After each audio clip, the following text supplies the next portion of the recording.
Start. हाँ मेरे बच्चों, तो हमने बताया गोली दर्पण के लिए एफ यू वी में संबंध पिछला वीडियो में बताया था 1/u + 1/v = 1/f। ये संबंध है यू वी एफ में। यू क्या है? वस्तु की दूरी। ये वस्तु रखी है ए बी, इसकी दूरी का दूरी समझ दूरी नापते हैं हम, ध्रुव से ध्रुव पी से नापते हैं। तो ए भी वस्तु है, वस्तु की पी से दूरी ये वाली दूरी यहाँ से यहाँ तक ये यू है। ये -u इसलिए ली गई है कि जितनी भी दूरियां सारी दूरियां पी से नापी जाती हैं और चिन्ह प्रॉपर्टी के अनुसार पी से लेफ्ट हैंड साइड में नापी की दूरी माइनस ली जाती है। अब v क्या है? प्रतिबिंब। ये प्रतिबिंब बना है आई डैश, तो इसकी भी दूरी कहाँ से नापी जाएगी? पी से ये भी बाईं तरफ बना है इसलिए v माइनस ली जाएगी, तो -v है। और f क्या है? फोकस दूरी। फोकस बिंदु f है, इसकी दूरी भी p से नापोगे तो p से इधर को जाना पड़ेगा बाईं ओर, तो ये भी -f, ये -f है। तो यू वी एफ में संबंध है ये, यू वस्तु की दूरी, बी प्रतिबिंब की दूरी, एफ दर्पण की फोकस दूरी। चाहे दर्पण उत्तल दर्पण हो चाहे अवतल दर्पण हो, सूत्र एक ही होता है 1/u + 1/v = 1/f। आज हम इस सूत्र का प्रूफ करेंगे। तो प्रूफ क्या करेंगे? देखो इसके लिए डायग्राम समझना पड़ेगा आपको। क्या डायग्राम है? किरण आरेख।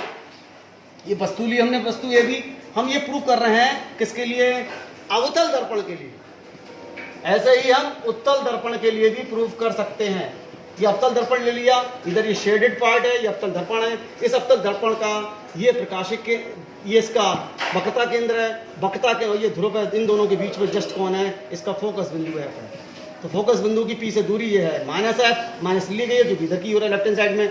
और हम जानते हैं वक्रता त्रिज्या फोकस दूरी की डबल होती है, इसलिए ये CP दूरी -2f होगी। माइनस लिए जाए क्योंकि ये भी सी पॉइंट पी से बाईं ओर है, लेफ्ट हैंड साइड की सारी दूरियां माइनस दी जाती है। अब इसके सामने हमने एक वस्तु रख दी परिमित लंबाई की, निश्चित लंबाई की वस्तु रख दी ए बी। इसकी लंबाई वस्तु की ए बी है, ए इसका सिर है, बी इसकी टेल है। अब हमने नियम बताए थे इस वस्तु का, वस्तु ये है हमें संबंध लाना है वस्तु की दूरी। वस्तु की दूरी हो गई यहाँ पी से यू, चूंकि लेफ्ट हैंड साइड में इसलिए -u, हमेशा वस्तु इधर रखी जाती है, हमेशा -u होता है, u माइनस में ही होता है। अब v क्या होता है? प्रतिबिंब। तो इस वस्तु का हमें प्रतिबिंब बनाना पड़ेगा, तभी तो बताएगा प्रतिबिंब कहाँ पर है।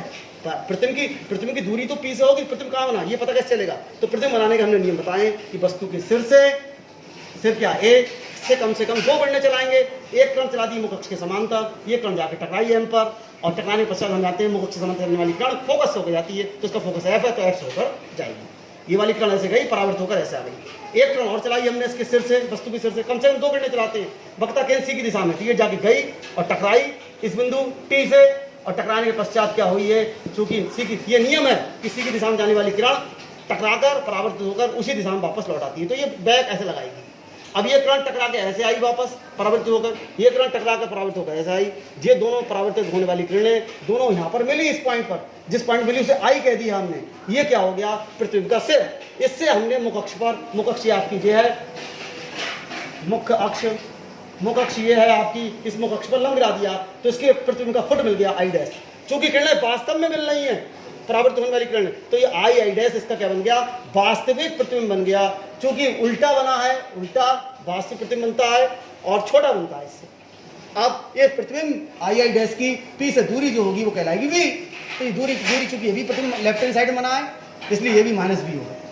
अब हमें क्या करेंगे? हमने m पॉइंट से जो आपतन बिंदु जो था पहली वाली किरण का, इससे मुख अक्ष पर लंब गिरा दिया mn, ये कोण 90 हो गया।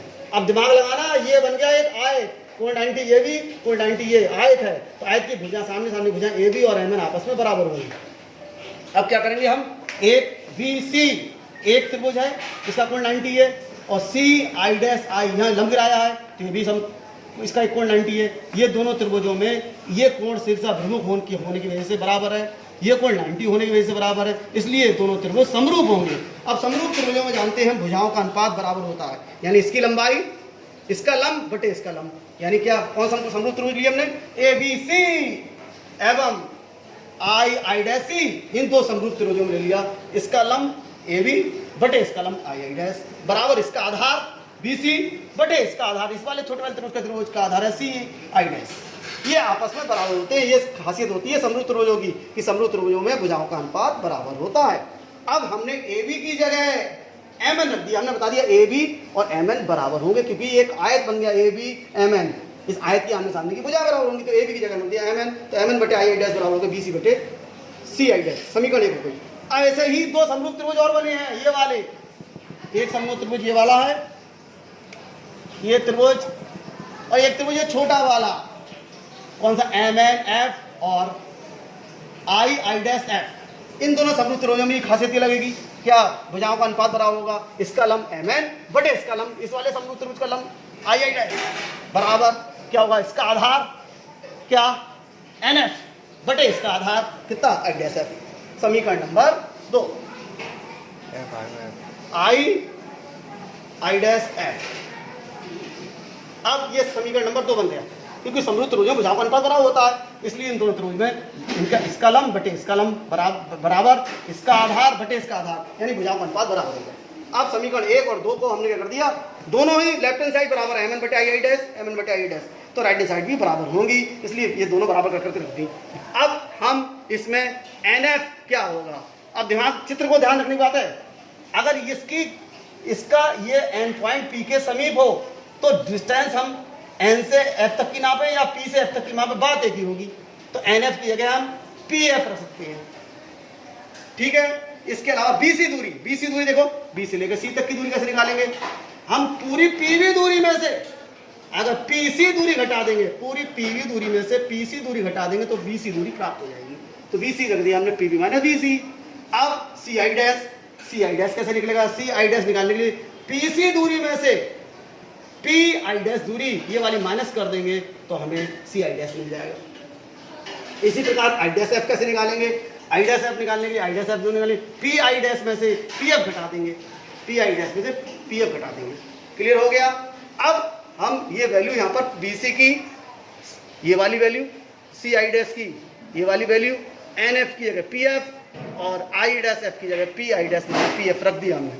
अब ये डिस्टेंस देखो क्या होगी, PV क्या होगी, P से लेकर B तक, P से V तक की हम दूरी बता दी माइनस यू लगा दिया, P से लेकर C तक की दूरी 2F, वो भी माइनस की, सब मान चिन्ह सहित रखे जाएंगे, PC की जगह माइनस 2F, P से लेकर I' तक की दूरी क्या होगी, ये वस्तु की दूरी है, वस्तु की दूरी होती है V, तो चूंकि इधर की ओर है माइनस भी रखा जाएगा, PI'।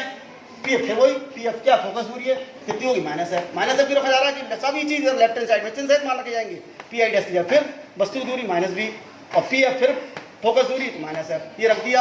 अब इसकी क्रॉस मल्टीप्लिकेशन कर ली, इसकी इससे मल्टीप्लाई होगी, इससे मल्टीप्लाई होगी, ये F माइनस F की 2F से मल्टीप्लाई होगी plus 2F square minus plus, और माइनस प्लस B की BF से होगी BF हो जाएगा। अब इस ब्रैकेट को एक्सपेंड कर लिया हमने, इसकी मल्टीप्लाई हुई, ये माइनस प्लस हो गया, ये माइनस प्लस हो गया, अब U की V से multiply minus plus UV minus U की F से गुणा माइनस UF, 2F की से गुणा माइनस 2FB और 2F की F से गुणा 2F स्क्वायर, और 2F स्क्वायर से 2F स्क्वायर कैंसिल हो जाएगा, इस 2FB को उधर ले जाएंगे, माइनस 2FB को उधर ले जाएंगे, प्लस 2FB में से BF चले जाएगा तो BFB बच जाएगा, और माइनस UB उधर ले जाएंगे प्लस UB हो जाएगा, UF हो जाएगा। अब पूरी समीकरण को हम UVF से भाग कर देंगे, जब इसमें UVF से भाग करेंगे, प्रत्येक टर्म में UVF से भाग होगा, UVF से भाग करेंगे तो UV कट जाएगा, 1/F रह जाएगा, इसमें UVF से भाग होंगे तो V और F कट जाएगा, 1/U रह जाएगा, इसमें UVF से भाग करेंगे तो U और F कट जाएंगे, 1/V रह जाएगा। तो ये date is proof, 1/F = 1/U + 1/B, ये हमारा प्रूफ है।